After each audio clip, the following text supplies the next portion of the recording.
Students, welcome back to the channel I chem Shiksha. आज हम बात करने वाले हैं जनरल ऑर्गेनिक केमिस्ट्री के बारे में। जी हाँ, आईयूपीएसी नोमेनक्लेचर का पूरा कॉन्सेप्ट समझने के बाद आज हम जीओसी का एक बेहद इंपॉर्टेंट टॉपिक डिस्कस करेंगे। वैसे तो जीओसी की मैं अगर बात करूं तो पूरी ऑर्गेनिक केमिस्ट्री में जीओसी को दो पार्ट में डिवाइड किया गया है, जीओसी 1 और जीओसी 2। जीओसी 2 को अगर समझना है तो जीओसी 1 को समझना बहुत ही इंपॉर्टेंट होता है। जीओसी 1 में हम सारे इलेक्ट्रॉनिक इफेक्ट्स के बारे में पढ़ते हैं, जैसे कि इंडक्टिव इफेक्ट हो गया, रेजोनेंस हो गया, इलेक्ट्रोमैग्नेटिक इफेक्ट हो गया, हाइपर कॉन्जुगेशन हो गया। इन चारों इफेक्ट के बेस पर हम इंपॉर्टेंट कॉन्सेप्ट्स भी डिस्कस करते हैं, जैसे एसिडिटी, बेसिसिटी और stability of carbocation, stability of carbanion, stability of free radical. जी हाँ, ये सारे के सारे जो चीजें हैं हम डिस्कस करेंगे जीओसी 1 में। तो इसमें बहुत इंपॉर्टेंट अच्छे क्वेश्चन बन जाते हैं बच्चों।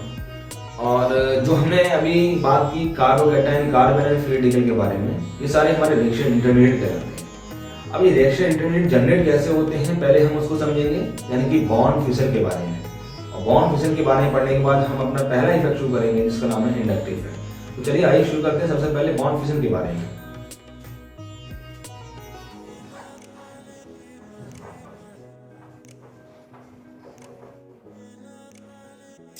बॉन्ड फिशन का मतलब क्या है?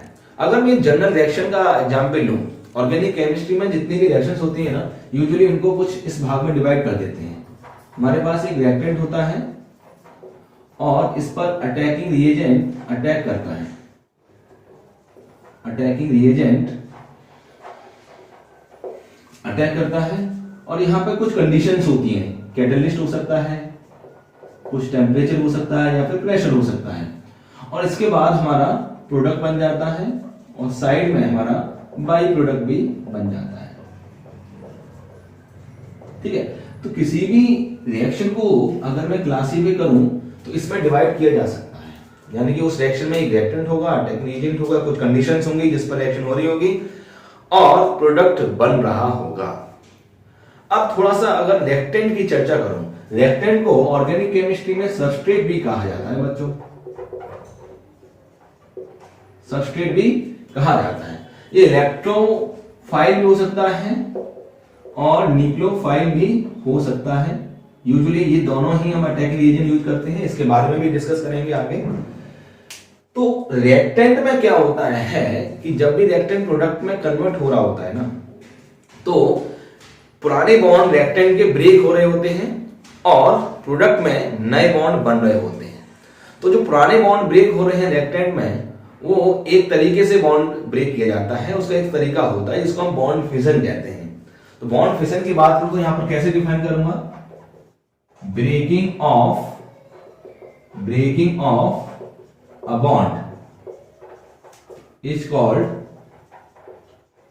Bond fission, is called bond fission. यानी कि इसको दूसरा नाम भी होता है cleavage of bond, bond cleavage या फिर बॉन्ड क्लीवेज हम बोल सकते हैं, क्लीवेज ऑफ बॉन्ड, है ना। तो बॉन्ड टूटने की प्रक्रिया क्या कहलाती है? बॉन्ड टूटने की प्रोसेस क्या कहलाती है? बॉन्ड फिशन कहलाती है। ये दो तरीके से देखी जाती है। नंबर एक होता है हमारे पास होमोलिटिक फिशन, होमोलिटिक फिशन, और दूसरा हमारे पास होता है बच्चों हेट्रोलिटिक फिशन, हेट्रोलिटिक फिशन। ठीक है, तो जरा एक एक करके चर्चा करते हैं होमोलिटिक फिशन क्या होता है और हेट्रोलिटिक फिशन क्या होता है।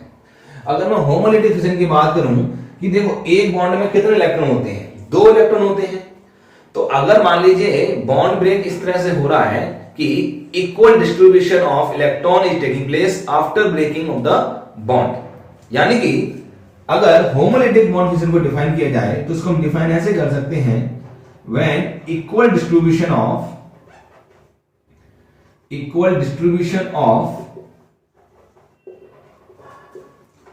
electron take place during bond cleavage, during bond cleavage या फिर फिजन, है ना, उसको हम कह देंगे होमोलिटिक फिजन। फॉर एग्जाम्पल मान लीजिए मेरे पास ए बॉन्ड है, ए, तो अब ये बॉन्ड ब्रेक कैसे होगा?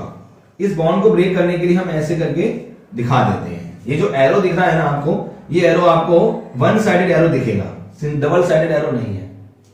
इसका मतलब क्या है, एक इलेक्ट्रॉन यहां जा रहा है, एक इलेक्ट्रॉन यहां जा रहा है, और बॉन्ड ब्रेक होने के बाद आपको कुछ इस तरह का चीज देखने को मिल जाएगा। अच्छा, इसको हम कहते हैं odd electron species, odd electron species, जिसको हम केमिस्ट्री में फ्री रेडिकल के नाम से जानते हैं।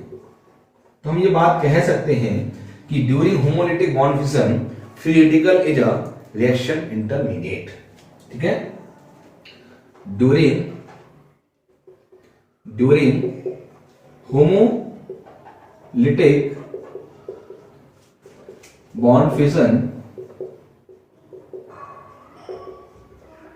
During homolytic bond fission reaction intermediate is free radical, reaction intermediate is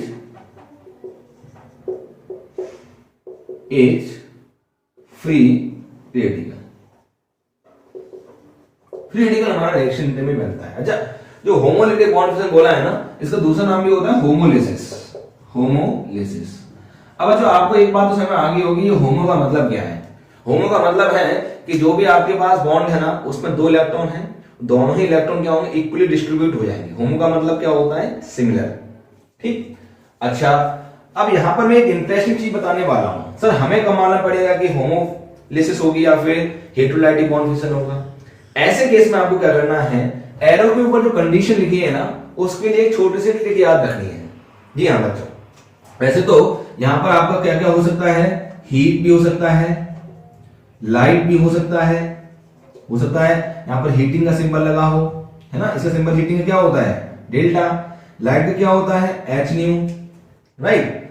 electricity हो, मान लो इलेक्ट्रिसिटी पास करा रहे हो मान लो, है ना, तो यहां पर इलेक्ट्रिसिटी को ऐसे लिखा जाएगा। यहां से हमने ई लेटर को पहले हमने यहां पर लिख लिया है।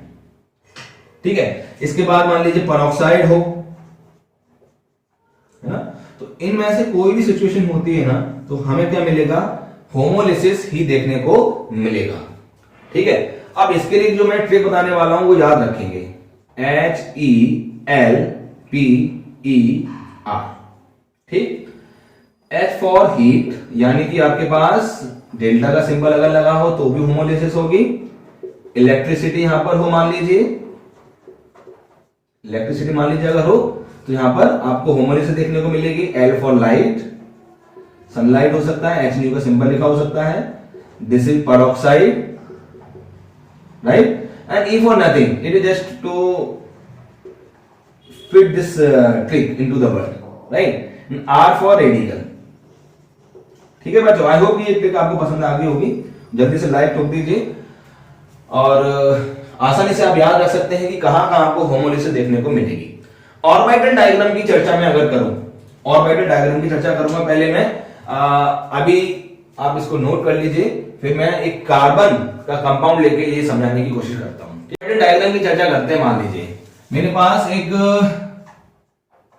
कुछ इस तरह का कंपाउंड है जिसको हम मीथेन बोलते हैं बच्चों, है ना। अब यहां पर मान लीजिए मैंने H न्यू लगा दिया या फिर हीटिंग का सिंबल लगा दिया, तो कार्बन हाइड्रोजन बॉन्ड ब्रेक होगा कुछ इस तरह से। ठीक है, अभी इस कार्बन की हाइब्रिडेशन देखो तो sp3 है। जैसे ये होमोलिटिकली बॉन्ड ब्रेक होगा ना, तो इस कार्बन की हाइब्रिडेशन चेंज हो जाएगी sp3 से sp2 हाइब्रिडाइज, कुछ इस तरह से। अभी ये कार्बन के पास जो तीनों हाइड्रोजन बॉन्ड बचेंगे वो अपने आप को ऐसे अलाइन कर लेंगे, जी हाँ, और अनहाइब्रिडाइज ऑर्बिटल आपको ऐसे मिल जाएगी। ठीक है, so this carbon is sp2 hybridize right now. ठीक है बच्चों, और ये जो ऑड इलेक्ट्रॉन है अभी यहां पर आएगा वो आपका अनहाइब्रिडाइज p ऑर्बिटल में मौजूद होगा और हाइड्रोजन एटम पर भी एक फ्री रेडिकल नजर आएगा। ठीक है, तो यहां पर ले सकते हैं एम्प्टी या partially field unhybridised p orbital. ठीक है बच्चों, तो यहां से आपको फ्री रेडिकल देखने को मिला। होमोलिसिस आपको अगर देखनी है ना, तो homolysis you can observe, homolysis is found in case of two similar or nearly similar electronegative atom. जी हाँ बच्चों, जरूरी नहीं है कि आपका इलेक्ट्रोनेगेटिविटी दोनों एटम की क्या होनी चाहिए, एग्जैक्टली सेम हो। जैसे कार्बन हाइड्रोजन की चर्चा करें, कार्बन की इलेक्ट्रोनेगेटिविटी 2.5 होती है, हाइड्रोजन की इलेक्ट्रोनेगेटिविटी 2.1 हो जाती है, तो दोनों की इलेक्ट्रोनेगेटिविटी नियरली सेम है। तो ये भी बॉन्ड आपको क्लीव में कैसा देखने को मिलेगा, होमोलिसिस देखने को मिलेगा। मान लीजिए अपने पास दो एटम ऐसे हैं जिसमें इलेक्ट्रोनेगेटिव डिफरेंस अच्छा खासा है, तो उस केस में होमोलिसिस की बजाय हेटेरोलिसिस बॉन्ड क्लीवेज ज्यादा प्रेफरेंस दिया जाता है। ठीक है, तो चलिए आइए शुरू करते हैं हेटेरोलिसिस बॉन्ड फिशन। हेटेरोलिसिस बॉन्ड फिशन की अगर मैं चर्चा करूं बच्चों, तो इसको हेटेरोलाइटिक बॉन्ड फिशन भी कहते हैं। इसकी मैं अगर चर्चा करूं तो यहां पर क्या लिखेंगे, it is unequal distribution of electron pair of a bond and usually found in case of two dissimilar or high electronegative difference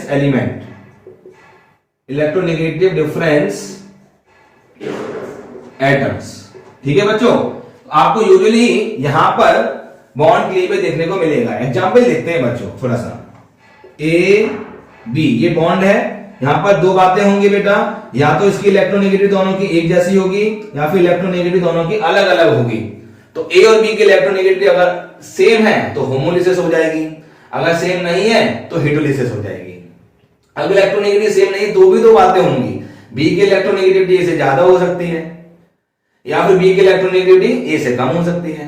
तो यहां पर मान लेते हैं बी की इलेक्ट्रोनेगेटिविटी अभी ए से ज्यादा है, तो ऐसे केस में क्या होगा बच्चों, यहां पर दो इलेक्ट्रॉन है, ठीक है, तो जब भी बी की इलेक्ट्रोनेगेटिविटी ज्यादा होगी मान लीजिए ए से, तो उस केस में आपको कुछ इस तरह की स्पीसीज मिल जाएगी। जी हाँ बच्चों, दोनों इलेक्ट्रॉन ये वाले बी की तरफ चले जाएंगे और यहां पर पॉजिटिव चार्ज आ जाएगा, बी पर नेगेटिव चार्ज आ जाएगा। ठीक है बच्चों, अगर मान लीजिए मेरे पास बी की इलेक्ट्रोनेगेटिविटी ए से कम है, तो उस केस में कैसे बॉन्ड ब्रेक होगा, जी हाँ, दोनों इलेक्ट्रॉन इस बॉन्ड के ए की तरफ शिफ्ट हो जाएंगे और बी पर क्या आ जाएगा, पॉजिटिव चार्ज आ जाएगा। तो बी प्लस प्लस ए माइनस, इनको हम ऑर्गेनिक केमिस्ट्री के लैंग्वेज में कार्ब कैटाइन बोल देते हैं बच्चों। कार्ब कैटाइन ये हो जाएगा हमारा carbanion, carbocation and carbanion. जी हाँ, तो आपको मैंने यहां पर तीन रिएक्शन इंटरमीडिएट के बारे में बता दिया। एक तो अपना हो गया कार्ब कैटाइन, कार्बेनाइन और फ्री रेडिकल। इसके अलावा कुछ और रिएक्शन इंटरमीडिएट होते हैं जिसकी चर्चा हम जब रिएक्शन इंटरमीडिएट डिटेल में पढ़ेंगे ना, जीओसी 1 खत्म होने के बाद, तब मैं बताऊंगा। जी हाँ, जीओसी 2 का पार्ट जो होता है रिएक्शन मैकेनिज्म और रिएक्शन इंटरमीडिएट का पार्ट होता है, जो कि हम जीओसी 2 में पढ़ेंगे। तो फिलहाल जीओसी 1 में हमने बॉन्ड फिशन के बारे में आज चर्चा कर ली। अब इसमें कुछ इंपॉर्टेंट इफेक्ट्स होते हैं, उनको जानना जरूरी होता है। ठीक है, मैं थोड़ा सा इस पे चर्चा अभी और करूंगा। जैसे कि मान लीजिए मेरे पास सी एच सी एल ये बॉन्ड है मान लीजिए, तो ये वाला जो बॉन्ड ब्रेक होगा ना, हेटेरोलिटिकली तरीके से बॉन्ड ब्रेक होगा और आसानी से आप देख सकते हैं क्लोरीन की इलेक्ट्रोनेगेटिविटी कार्बन से ज्यादा होगी, तो बॉन्ड कहां शिफ्ट हो जाएगा, क्लोरीन की तरफ। और यहां पर आपको क्या मिलेगा बच्चों, कुछ इस तरह का स्पीसीज मिल जाएगा, इसको हम कहेंगे कार्ब कैटाइन। यहां पर हाइब्रिडेशन क्या है, sp3, यहां पर हाइब्रिडेशन क्या है, sp2। बच्चों ऑर्गेनिक केमिस्ट्री में ये रिएक्शन इंटरमीडिएट को बॉस माना जाता है। जी हाँ, बहुत इंपॉर्टेंट रिएक्शन इंटरमीडिएट है। इसके बेस पर न जाने कितनी सारी चीजें देखने को मिलेंगी जब मैं रिएक्शन इंटरमीडिएट पढ़ाऊंगा जीओसी 2 में। और यहां पे क्या मिलेगा, Cl माइनस मिल जाएगा। ठीक है, मान लीजिए मेरे पास दूसरा एक तरीका है इसको बॉन्ड ब्रेक कराने का। यहां पर हाइड्रोजन ले लिया, ये हाइड्रोजन है, यह हाइड्रोजन है, ये जेड एलिमेंट है कोई, इसकी इलेक्ट्रोनेगेटिविटी कार्बन से क्या है, कम है, तो बॉन्ड कहां शिफ्ट हो जाएगा, कार्बन की तरफ शिफ्ट हो जाएगा। और जब कार्बन की तरफ शिफ्ट होगा तो यहां पर आपको कार्ब एनाइन देखने को अभी भी मिलेगा। और जी हाँ बच्चों, इसकी हाइब्रिडेशन अगर sp3 है ना, तो अभी भी इसकी हाइब्रिडेशन क्या है, sp3 ही होगी। ये हाइब्रिडेशन कैसे बताते हैं इसके बारे में मैंने हाइब्रिडेशन के लेक्चर में मैंने बताया हुआ है, पहला या दूसरा लेक्चर आप उसको देखिएगा, आपको समझ में सारी चीजें आ जाएंगी। तो बच्चों ये था अपना बॉन्ड फिशन का पूरा कॉन्सेप्ट, छोटा सा वीडियो आपके लिए बनाया, GOC1 मैंने स्टार्ट कर दिया है। अगले लेक्चर में मैं आपको इंडक्टिव इफेक्ट, रेजोनेंस के बारे में चर्चा करूंगा। बहुत ज्यादा बच्चों को दिक्कत आती है इन दोनों इफेक्ट में और इंपॉर्टेंट भी बहुत ज्यादा है, ठीक है। तब तक के लिए मुझे इजाजत दीजिए। Thank you very much, bye bye.